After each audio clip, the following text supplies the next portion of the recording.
Good morning students. I am Manisha Sahu would like to explain lesson number 12 reproduction in plant. What is reproduction?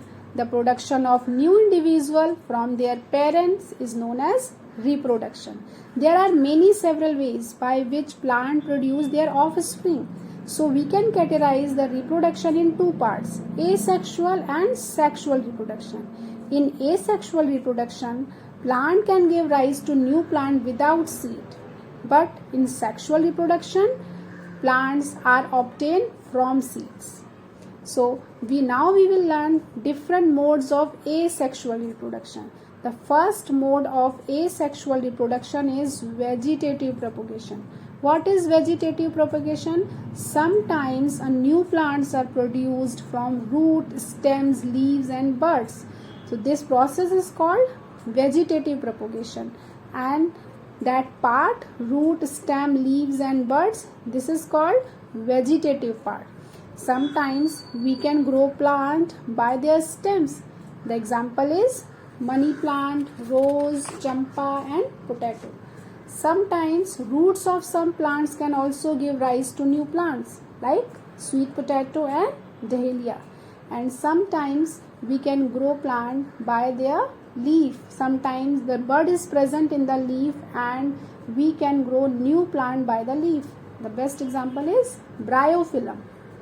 Now we will learn the next mode of asexual reproduction is budding.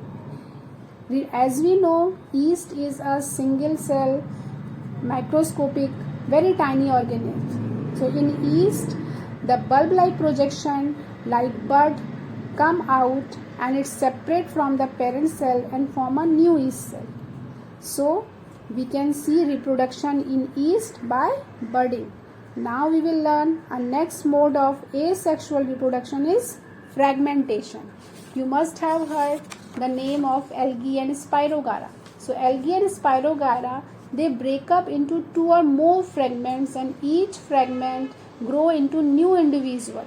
So we can say a reproduction in Spirogyra and algae through a fragmentation. Now we will learn a next mode of asexual reproduction is spore formation. This example is moss, fern and fungi.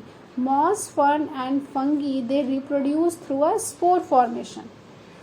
So all these are type of asexual reproduction. Now we will learn sexual reproduction. As we already know, sexual reproduction is occur by the seeds, and we know the flowers are the reproductive part of plant. Stamens are the male reproductive part. Pistil is the female reproductive part. So anther contain pollen grains which produce male gametes, and ovary contain more ovules which produce female gametes.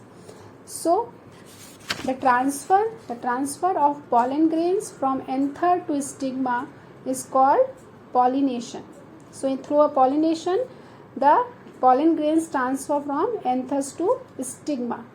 Now we will learn about fertilization. A new cell is formed by the fusion of male and female gamete, that is called zygote, and this process is called fertilization. The zygote develop into an embryo.